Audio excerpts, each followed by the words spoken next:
बिहार के अंतिम चरण के मतदान खत्म हो चुके हैं। अब परिणाम की बारी है। परिणाम भी 14 को आ जाएंगे, लेकिन उसके पहले एग्जिट पोल ने मामला एकदम उलट कर दिखा दिया है। 16 की 16 एजेंसियां एनडीए की वापसी तय कर चुकी हैं। आप एग्जिट पोल तो देख सकते हैं। आप तय करेंगे कि क्या सही है क्या गलत है। आपने हमारा एग्जिट पोल देखा, आपको इस एग्जिट पोल को क्यों सही मानना चाहिए, इसके लिए ग्राउंड पर लेकर चलते हैं। यहाँ हमारे सहयोगी छपरा में मौजूद हैं। सवाल संजय जी, बिहार में किसकी बयार है, खासकर पहले खेसारी लाल का बताइए। बिल्कुल, बिहार ने इस बार इतिहास लिखा है, बिहार ने इस बार रिकॉर्ड बनाया है और सबसे ज़्यादा मताधिकार का प्रयोग किया गया है बिहार में। पहले राउंड में जिस तरीके से ये कहा जाए कि प्रथम चरण में जिस तरीके का मतदान का रिकॉर्ड बना था, वो रिकॉर्ड अपने आप में बिहारियों ने खुद तोड़ा और दूसरे चरण में ये रिकॉर्ड और ज़्यादा बढ़ करके आया है। और खास करके बात करें तो महिलाओं ने सबसे बढ़ चढ़ करके हिस्सा लिया है, पुरुषों से तकरीबन 5% ज़्यादा मतदान किया है। तो ये कहा जा सकता है कि यूथ और वीमेंस मतलब महिलाओं ने और युवाओं ने बिहार के इतिहास को, बिहार के रिकॉर्ड को अलग किया है और बिहार के बदलाव के लिए मतदान किया है। और यही वजह है कि ये बयार की वजह जो बदलाव की बह रही है, उससे तमाम राजनीतिक दलों की धड़कनें तेज हो गई हैं, भले ही दावे किए जा रहे हों तमाम दलों के द्वारा। और सबसे बड़ी बात यह है कि एग्जिट पोल जिस तरीके से कल देर शाम बड़े नेशनल चैनलों के द्वारा दिखाए जा रहे थे, उन एग्जिट पोलों की हवा भी निकलती नजर आ रही है और कहीं न कहीं दुखी उन एग्जिट पोल की एजेंसियों पर भी छाई हुई है कि कहीं ऐसा ना हो जो रिकॉर्ड मताधिकार का प्रयोग किया गया है महिलाओं, युवाओं या बिहार के लोगों के द्वारा, वो जो परिणाम वो लोग बता रहे हैं वो परिणाम कहीं उलट ना हो। हालांकि जो हमारा एग्जिट पोल है सदप, वो एकदम अलग है और हमने ज़मीन पर जाकर के लोगों से बात करी है। और जो हमारा अपना एग्जिट पोल है, जिस पर हम ये कह सकते हैं कि हमने लोगों से बात करने के बाद जो एग्जिट पोल दिया है जनता को, सबसे पहले हम उससे अवगत करा दें। बात करें एनडीए की, तो एनडीए को हमारे एग्जिट पोल ने 90 से 105 सीटें देने का काम किया है। बात करें एमजीबी मतलब महागठबंधन की, उनको हमने 125 से 135 सीटें देने का काम किया है। और इतना ही नहीं, जेएसपी का मतलब कि इनको 2 सीटें हम लोगों ने देने का काम किया है। और अदर में तमाम राजनीतिक दल हैं, उनमें तमाम राजनीतिक दल जो एनडीए के सहयोगी भी हैं और तमाम ऐसे राजनीतिक दल हैं जो अकेले लड़ रहे थे। चाहे बात करें ओवैसी की पार्टी की, बात करें बीएसपी की जो यूपी से गई थी, हालांकि समाजवादी पार्टी के कैंडिडेट नहीं थे, लेकिन इंडिया गठबंधन के लिए अखिलेश यादव ने पूरी ताकत झोंकी हुई थी। तो बीएसपी को इंक्लूड करते हुए हम 2 से 8 सीटें उनको दे रहे हैं। अब बात आपने करी सदप यहाँ पर खेसारी लाल की।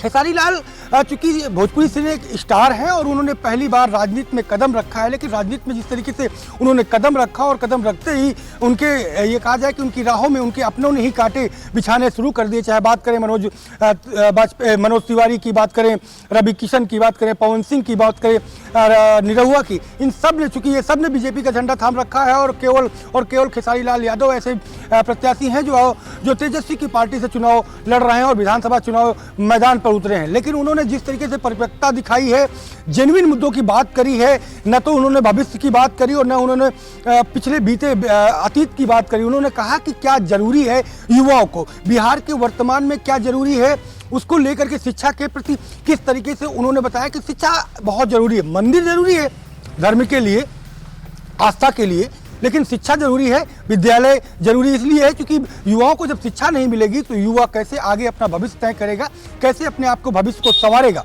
साथ ही साथ न्यायालय पर जोर दिया कि जो काम न्यायालय करता है वो मंदिर पे नहीं हो सकता। अगर न्यायालय ना होता, मंदिर में हो रहा होता, तो इतनी बड़ी संख्या में न्यायालय खोलने की जरूरत ही क्या थी। तो इन तमाम जेन्युइन मुद्दों पर उन्होंने फोकस किया और खास करके महिलाएं, खास करके बेटियों पर उन्होंने बात करी। और जो प्रैक्टिकली तौर पर बिहार में देखने को मिलता है, भले सरकार 20 साल से एनडीए की हो, लेकिन जिस तरीके से अपराध वहाँ पे बढ़ा है, महिलाओं के प्रति अपराध बढ़ा है, वहाँ की महिलाएं और खास करके युवतियाँ जिस तरीके से परेशान है, महंगाई, बेरोजगारी के मुद्दे पर खेसारी ने चोट किया। तो ऐसे में खेसारी लाल यादव अपनी बढ़त अपनी सीट पर बनाए हुए और उन्होंने केवल छपरा पे चुनाव नहीं लड़ा, उन्होंने पूरे बिहार का चुनाव लड़ा है। उन्होंने बिहार के तमाम कैंडिडेटों के तौर पर खुद को, अपने आप को प्रेजेंट किया है और जा करके तमाम सीटों पर चुनाव प्रचार किया है। हालांकि उनके अपने ही सिने स्टार जो सहयोगी कभी उनके साथ हुआ करते थे, उनके तमाम तार्किक तीरों का दंश भी उनको झेलना पड़ा है, लेकिन उसके बीच जनता ने उन्हें हाथों हाथ लिया है। अब देखना दिलचस्प होगा कि भविष्य तो हम नहीं बता रहे, लेकिन 14 तारीख को ये परिणाम बताएंगे कि आखिरकार खेसारी कितने लंबे अंतराल से जीत रहे हैं। सदा सवाल संजय जी, बिहार में किसकी बयार है, खासकर पहले खेसारी लाल का बताइए। बिल्कुल, बिहार में जब कहते हैं कि लालू यादव की सरकार हुआ करती थी, लालू यादव जब चुनाव लड़ा करते थे, तो एम वाई फैक्टर का यूपी और बिहार में एक ही हुआ करता था। एम का मतलब मुस्लिम और वाई का मतलब यादव। लेकिन इस बार एम वाई डबल हो गया है, M Y plus M Y square M Y हो चुका है। तो ये कह सकते हैं कि M Y plus M Y का स्क्वायर ये हुआ है कि एम वाई मतलब मुस्लिम और यादव के साथ साथ महिला और यूथ। अब की बार महिलाएं और यूथ ने बिहार में रिकॉर्ड मतदान किया है। यही वजह है कि महिलाओं ने सबसे ज़्यादा बढ़ चढ़ के हिस्सा लिया है और युवाओं ने भी बिहार के बदलाव के लिए हिस्सा लिया है। तो एम वाई के डबल फैक्टर अब की बार बिहार में देखने को मिले हैं। और ये एम वाई फैक्टर एक तरफ थोड़ा सा एनडीए को, खास करके नीतीश की पार्टी को फायदा पहुंचाते हुए नजर आ रहे हैं, क्योंकि महिलाओं को जिस तरीके से जो सेविका देवी हैं, महिलाएं हैं, उनको 10,000 सीधे खाते में भेजना ये कहीं ना कहीं नीतीश कुमार के लिए फायदेमंद था।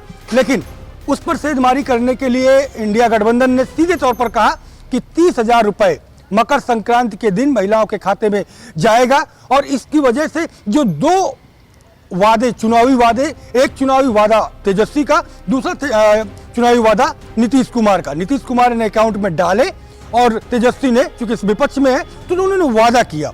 अब इससे महिलाओं में जोश ज़्यादा आया और यही वजह है कि आंकड़े बता रहे हैं कि महिलाओं ने सबसे ज़्यादा मतदान का प्रयोग बिहार में किया है। यूथ ने क्यों इतना बढ़ चढ़ करके हिस्सा लिया? क्योंकि यूथ के बीच में तेजस्वी ने जादू किया था। उन्होंने कहा था कि हर उस घर में हम नौकरी देंगे जहां पर सरकारी नौकरी नहीं है, मतलब हर घर को हम सशक्त बनाएंगे, हर घर को हम समृद्धशाली बनाएंगे। एक नए बिहार को विकसित करने का एक मॉडल उन्होंने रखा। और यही वजह है कि जो यूथ, चाहे वो कामगार हो, चाहे वो एजुकेटेड हो, चाहे वो बेरोजगार हो, या फिर रोजगार के लिए दर दर भटक रहा हो, वो यूथ बिहार पे रुका और ठकुआ खा करके वहाँ से छठ पूजा से वापस नहीं गया, रुका और उन्होंने मतदान के दिन तक अपने मतदान का प्रयोग किया। यही वजह है कि एमवाई का जो नया फैक्टर निकल करके सामने आया है, वो ये दिखता है कि एमवाई ने गजब का कारनामा किया है, गजब के रिकॉर्ड बनाए हैं और बिहार को बदलने का प्रयास किया है। अब देखना दिलचस्प होगा कि ये एमवाई जो डबल फैक्टर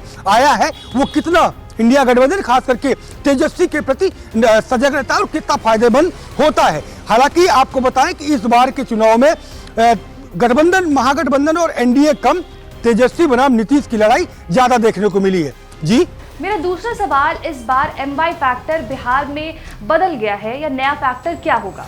बड़ा सवाल किया, बिल्कुल बड़ा सवाल आपने किया, क्योंकि जिस तरीके से लगातार 20 साल से एनडीए गठबंधन सत्ता पे है और खास करके पिछली बार बीजेपी कुछ बड़ी पार्टी बन के बड़े भाई के रूप में बिहार में दिखी थी, तो ऐसे में वो कुछ बड़े बोले नेता ऐसे हैं जो कहीं ना कहीं उनको लग रहा है कि इस बार नीतीश कुमार से भी ज़्यादा बड़ी पार्टी बन करके बीजेपी यहाँ पर आ रही है। और उसी वजह से आपने देखा होगा तमाम तस्वीरें प्रचार के दौरान कि बीजेपी के तमाम बड़े दिग्गजों को, चाहे मनोज तिवारी की बात कर लें, सम्राट की बात कर लें जो डिप्टी सीएम है, उनकी बात कर लें, विजय सिन्हा की बात कर लें, ये तमाम ऐसे चेहरे थे जो अपनी कॉन्स्टिट्यूंसी में वादे न पूरे करने की वजह से पब्लिक का रिएक्शन झेलने को पड़ा था, इनको वहां से भागना पड़ा था। पब्लिक ने जवाब मांगे कि आपने सड़कें नहीं बनाई, आपने वादे किए थे विकास के, आपने वादे किए थे बिहार को बदलने के, आपने वादे किए थे रोजगार देने के, आपने महिलाओं को सशक्त बनाने की बात की थी, अपराध कम करने की बात करी थी, कानून व्यवस्था दुरुस्त करने की बात करी थी, लेकिन आप अपनी कंस्टिट्यूंसी में ही विकास नहीं कर पाए। तो ऐसे में तमाम